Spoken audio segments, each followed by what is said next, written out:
Dear students, आज हम एक बहुत ही इम्पॉर्टेंट टॉपिक इस वीडियो में लेकर आए हैं कि हिंदी में एप्लीकेशन कैसे लिखते हैं या हिंदी में प्रार्थना पत्र कैसे लिखा जाता है। तो मैं आपको बहुत ही आसान और बिल्कुल सही तरीका एप्लीकेशन लिखने का आज बता रही हूँ। आप इस वीडियो को अपनी सभी फ्रेंड्स के साथ शेयर कीजिए ताकि सभी को ही एप्लीकेशन लिखनी आ जाए, क्योंकि ये बहुत ही महत्वपूर्ण चीज़ है आप सभी के लिए। और दूसरा, इस चैनल को सब्सक्राइब ज़रूर कर लीजिए और बेल आइकन भी प्रेस कर दीजिए, क्योंकि मैं आप लोगों के लिए बहुत ही इम्पॉर्टेंट इसी प्रकार के टॉपिक्स आगे भी लेकर आती रहूँगी। तो आशा करती हूँ कि आप ध्यान से इस पूरी वीडियो को देखेंगे और आज के बाद आपको एप्लीकेशन लिखने में कभी भी प्रॉब्लम नहीं होगी। तो आइए शुरू करते हैं। हिंदी में प्रार्थना पत्र किस प्रकार से हम लिखें। तो एप्लीकेशन लिखने के लिए आपको सबसे पहले क्या करना है कि जब भी हम बड़े हो जाते हैं, कॉलेज में आ जाते हैं, तो एप्लीकेशन हमें कभी भी रजिस्टर वाले पेज पर नहीं लिखनी चाहिए। हमें हमेशा A4 शीट को एप्लीकेशन के लिए यूज़ करना चाहिए, क्योंकि ये एक स्टैंडर्ड प्रोसीजर होता है। अगर आपको कहीं भी एप्लीकेशन देनी है अपने कॉलेज में, बैंक में या किसी भी सरकारी संस्थान में, तो आप सबसे पहले A4 शीट का ब्लैंक पेपर अपने साथ रखिए। मैं आपको दिखाती हूँ A4 शीट कौन सी होती है। ये जो सिंपल पेपर होता है जिसमें हम फ़ोटोकॉपी करवाते हैं उसको हम A4 शीट कहते हैं। वैसे भी सभी बच्चों के पास हर समय बैग में 4 या 5 A4 शीट हमेशा रखी होनी चाहिए, क्योंकि ये शीट्स बहुत ज़्यादा काम की होती हैं और आप लोगों के कभी भी काम आ सकती हैं। और एप्लीकेशन लिखने के लिए हमें हमेशा इन्हीं वाली शीट्स का प्रयोग करना है। अब एप्लीकेशन लिखने के लिए हमें इस A4 शीट में सबसे पहले इंडेंट बनाना होता है। इंडेंट मतलब कि ऊपर और साइड में हमें जगह छोड़नी होती है, तो उसके लिए हमें निशान लगाना है। वो किस प्रकार से लगाना होता है मैं आपको बताती हूँ कि हम इस A4 शीट को लगभग 1 इंच के करीब ऐसे करके मोड़ देते हैं एप्लीकेशन लिखने से पहले। बिल्कुल सीधा पेपर पे रख के मोड़िए इस प्रकार। ये देखिए, मैंने इसको लगभग 1 इंच या उससे थोड़ा सा कम एक साइड से मोड़ दिया है। अब सेम यही प्रोसेस मैं एक तरफ ऊपर की तरफ करूँगी। इसको भी मुझे नीचे रखकर ही मोड़ना है इस प्रकार से। ये देखिए, 2 साइड से हम एप्लीकेशन लिखने से पहले इस पेपर को मोड़ देते हैं और उसके बाद फिर हम इसको खोल देते हैं। तो अब जब हम इसको खोलेंगे तो आप देखेंगे कि हमारी दोनों तरफ लाइन बन गई है और इस लाइन के बाहर हमारी एप्लीकेशन नहीं जाएगी, ना ही ऊपर से और ना ही साइड से। अब हमें एप्लीकेशन लिखने के लिए सबसे पहले दिनांक डालनी होती है राइट हैंड साइड पर ऊपर की तरफ। तो मैं इस पर दिनांक डालकर आपको दिखाती हूँ।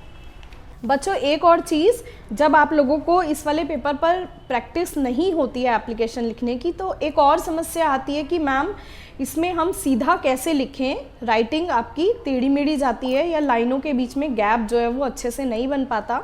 तो इसका एक सबसे अच्छा तरीका है कि जब भी आप एप्लीकेशन लिखें इस वाली शीट पर, तो आप इसके नीचे दूसरी लाइन वाली एक शीट लगा लें। जब आप लाइन वाली शीट के ऊपर इस शीट को रखेंगे और उसको हिलाएंगे नहीं अगर, तो नीचे से लाइंस आराम से नज़र आती रहती हैं। इस वीडियो में नहीं नज़र आएंगी, लेकिन जब आप रियल में एप्लीकेशन लिखेंगे तो आपको नीचे से लाइंस नज़र आती रहेंगी और उसी लाइन के अकॉर्डिंग अगर एप्लीकेशन अगर आप लिखेंगे तो आपकी सीधी ही लाइंस आएंगी। लेकिन अगर आप 1-2 बार एप्लीकेशन लिख लेंगे तो आपको फिर नीचे कोई भी ऐसा लाइन वाला पेज लगाने की ज़रूरत नहीं है। अपने आप ही हमारा माइंड इस तरह से वर्क करता है कि आपकी लाइंस सीधी आएंगी और आपको बिल्कुल भी समस्या नहीं होगी। ये देखिए, साइड में मैंने राइट हैंड साइड पर सबसे पहले लिखा है दिनांक 25/10/2021। आइए देखते हैं पूरी एप्लीकेशन किस प्रकार से लिखनी है। सबसे पहले हमने राइट हैंड साइड पर दिनांक डाल दिया साफ साफ। उसके बाद जहाँ तक हमने मोड़ा था उस जगह को छोड़कर उससे आगे हम सेवा में लिखकर कॉमा लगाते हैं। कोई भी एप्लीकेशन लिखनी हो किसी भी विषय से संबंधित या किसी को भी, हमें सबसे पहले सेवा में लिखकर कॉमा लगाना है। उसके बाद उस व्यक्ति को संबोधित किया जाता है जिसके लिए हम एप्लीकेशन लिख रहे हैं। तो जैसे हम प्रिंसिपल डिग्री कॉलेज के नाम एप्लीकेशन लिख रहे हैं अगर, तो हम इसमें लिखेंगे प्राचार्य और फिर कॉलेज का नाम शहीद मंगल पांडे राजकीय स्नातकोत्तर महाविद्यालय, फिर एड्रेस माधवपुरम कॉमा मेरठ, और एड्रेस लिखने के बाद हम पूर्ण विराम लगाएंगे। उससे पहले जो प्राचार्य है उसके बाद भी कॉमा और कॉलेज के नाम के बाद भी कॉमा लगाएंगे।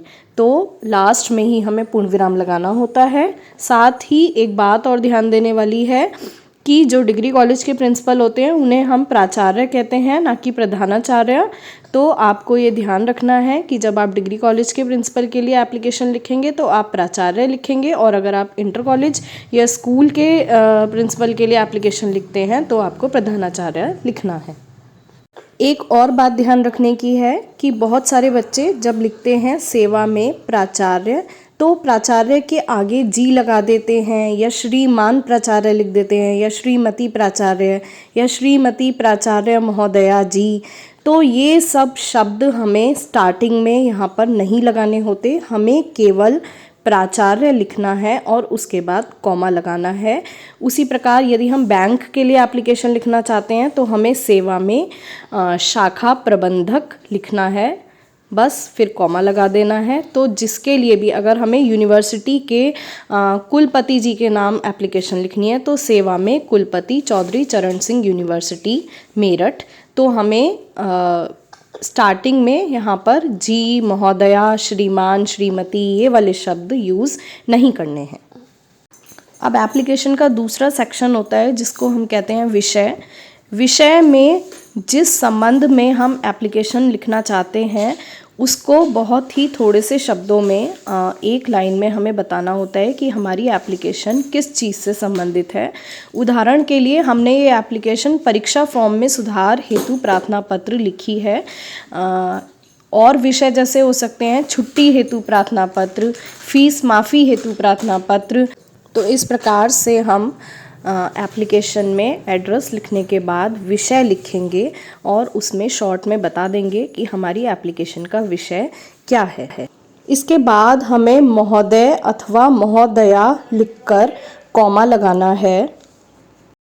अब हम लिखेंगे निवेदन इस प्रकार है कि मैं कुमारी मोनिका वर्मा बीए प्रथम वर्ष की छात्रा हूँ, या आप जिस भी कक्षा में पढ़ते हैं अपना पूरा नाम एवं अपनी कक्षा का परिचय पहली लाइन में देना है। तो निवेदन इस प्रकार है कि मैं मोनिका वर्मा बीए प्रथम वर्ष की छात्रा हूँ। अब अपना परिचय देने के बाद हमें अपनी समस्या बतानी है। जैसे इसमें मैंने लिखा है कि मेरे द्वारा सत्र 2021-22 मुख्य परीक्षा का फॉर्म भरते समय गलती से साहित्यिक हिंदी के स्थान पर सामान्य हिंदी का चयन कर लिया गया, जबकि पूरे वर्ष मैंने साहित्यिक हिंदी विषय की पढ़ाई की है। तो इस प्रकार जो भी आपकी समस्या है उस समस्या को आप आसान और साफ शब्दों में उसके आगे लिख देंगे। कुछ अन्य विषयों की बात करते हैं। जैसे यदि आपको फीस माफ़ी के लिए प्रार्थना पत्र लिखना है तो आप लिखेंगे कि मेरे पिता की आर्थिक स्थिति सही ना हो पाने के कारण मैं महाविद्यालय की फीस भरने में असमर्थ हूँ। इसी प्रकार यदि बीमारी की वजह से छुट्टी हेतु प्रार्थना पत्र लिखना है तो हम लिखेंगे कि उदाहरण के लिए टाइफाइड बुखार होने के कारण मैं लंबे समय से अस्वस्थ हूँ एवं महाविद्यालय आने में असमर्थ हूँ। तो इस प्रकार हमारी जो भी समस्या है उसको हमें बहुत ही कम लेकिन साफ साफ शब्दों में 2 या 3 लाइनों में लिख देना है। जब हमारी बात पूरी हो जाती है उसके बाद हम पैराग्राफ चेंज करके वह लिखते हैं जो हम चाहते हैं। जैसे यहाँ पर हम चाहते हैं कि अतः आपसे विनम्र निवेदन है कि कृपया मेरे परीक्षा फॉर्म में विषय सही कराने का कष्ट करें, मैं आपकी सदैव आभारी रहूँगी।